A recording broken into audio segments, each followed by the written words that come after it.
সুস্থতা বান্দার জন্য অনেক বড় নিয়ামত। আল্লাহ রাব্বুল আলামিন আমাদেরকে সুস্থতার নিয়ামত দান করেছেন, এজন্য আবারও শুকরিয়া আদায় করি আলহামদুলিল্লাহ। সাথে সাথে আল্লাহ তাআলা ঝামেলা মুক্ত জিন্দেগি দান করেছেন। বান্দার জিন্দেগির মধ্যে যদি ঝামেলা চলে আসে, ব্যস্ততা চলে আসে, ওই বান্দা পেরেশানির মধ্যে পড়ে যায়, ওই বান্দা অস্থিরতার মধ্যে পড়ে যায়। যে ব্যক্তি ঝামেলার মধ্যে আছে, পেরেশানির মধ্যে আছে, সে জানে যে পেরেশানি ঝামেলা এতে কি পরিমাণ মানুষকে কষ্ট দেয়। এ মর্মে রাসূল করিম সাল্লাল্লাহু আলাইহি ওয়াসাল্লাম বলেন, নি'মাতানে মাগবুনুন ফীহিমা কাসীরুম মিনান নাস। অধিকাংশ মানুষ আল্লাহ তাআলার দেওয়া দুটো নিয়ামতের মধ্যে ধোঁকাগ্রস্ত অবস্থায় আছে। as-সিহহাতু ওয়াল ফিরাগ, একটা হলো সুস্থতা আর একটা হলো অবসরতা। সুস্থতার কারণে মানুষ গুনাহ করে, অন্যায় করে, আর অলসতার কারণে ব্যস্ততাহীন সময়, অবসরতা, এই সময়ের কারণে মানুষ আল্লাহ তাআলার সাথে নাফরমানি করে। এই অবসরতার সময়কে যদি আল্লাহ তাআলার কারো ব্যস্ততার মধ্যে লাগায় দেয়, কারো ছেলে অসুস্থ, মেয়ে অসুস্থ, হাসপাতালের 10 তলায় একবার উঠতে হয় আর নামতে হয়, 2, 4, 10 দিন 15 দিন থাকা খাওয়ার কোনো ঠিক ঠিকানা নাই, রাত দিন হয়ে গেছে, দিন রাত হয়ে গেছে, লক্ষ লক্ষ টাকা খরচ, আর খাওয়া দাওয়া ঘুমের কোনো স্টেশন নাই।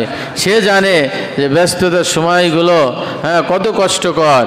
মানুষ ঝামেলা যুক্ত হয়ে গেলে তার সময়টা কত কষ্টের সাথে অতিবাহিত হয়। আমরা তো রাত্রে কি আনন্দের সাথে শান্তির সাথে ঘুমাইলাম, 10টার দিকে ঘুমাইলাম আর সকাল 5টার দিকে উঠে গেলাম, কোনো পেরেশানি নাই, কোনো চিন্তা নাই, কোনো অস্থিরতা নাই। কিন্তু যেই মানুষটার রুগীটা হাসপাতালে আছে, অক্সিজেনের প্রয়োজন, রক্তের প্রয়োজন, যান যায় আর আসে, সে কি পেরেশানিতে আছে, টাকার দরকার, ডাক্তারের দরকার, কত কঠিন এক ঝামেলার মধ্যে সে আছে, তার দিন রাত সমান হয়ে গেছে। তো এই কঠিন পেরেশানি মুক্ত যাকে আল্লাহ তাআলা সময় দেন, তার সময়টা অনেক দামি, কিন্তু বান্দা এই জিনিসটা বুঝতে চায় না। এজন্য রাসূল বলেন, নি'মাতানে মাগবুনুন ফীহিমা কাসীরুম মিনান নাস। অধিকাংশ মানুষ আল্লাহ তাআলার দেওয়া দুটো নিয়ামত পেয়ে ধোঁকাগ্রস্ত অবস্থায় আছে। একটা হলো তার সুস্থতা, আর একটা অবসরতা, ফ্রি সময়, ব্যস্ততাহীন সময়। তা আল্লাহ রাব্বুল আলামিন সুস্থতার নিয়ামত আমাদেরকে দান করেছেন, এজন্য আবারও শুকরিয়া আদায় করি আলহামদুলিল্লাহ। বান্দা যত বেশি শুকরিয়া আদায় করে, আল্লাহ তাআলা তত বেশি বান্দার নিয়ামতকে আরও বৃদ্ধি করে দেন।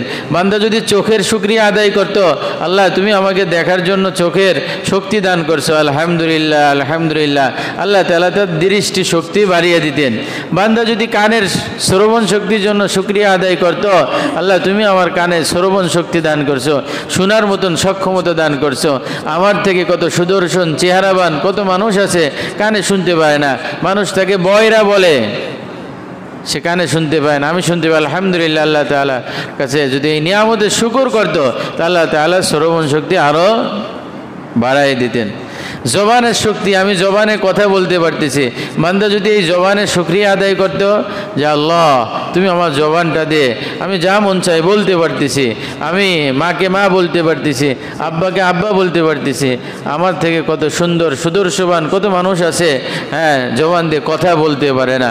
আল্লাহ তুমি আমার জবানটাকে সুস্থ রাখছো, এজন্য শুকরিয়া আদায় করি আলহামদুলিল্লাহ।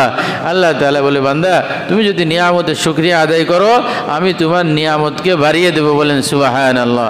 এজন্য বান্দার প্রতি নিয়ত নিয়ামতের শুকরিয়া আদায় করা, নিয়ামতের শুকরিয়া আদায় করা, মাঝে মাঝে এই সমস্ত অঙ্গ প্রত্যঙ্গর এই নাম নিয়ে নিয়ে আল্লাহর কাছে শুকরিয়া আদায় করা। আল্লাহ তুমি আমার হাতটা ভালো রাখছো, আলহামদুলিল্লাহ। আল্লাহ তুমি আমার চোখটাকে ভালো রাখছো, আলহামদুলিল্লাহ। আল্লাহ তুমি আমার জবানটাকে ভালো রাখছো, আলহামদুলিল্লাহ। আল্লাহ তুমি আমার কানের শ্রবণ শক্তি ঠিক রাখছো, আলহামদুলিল্লাহ।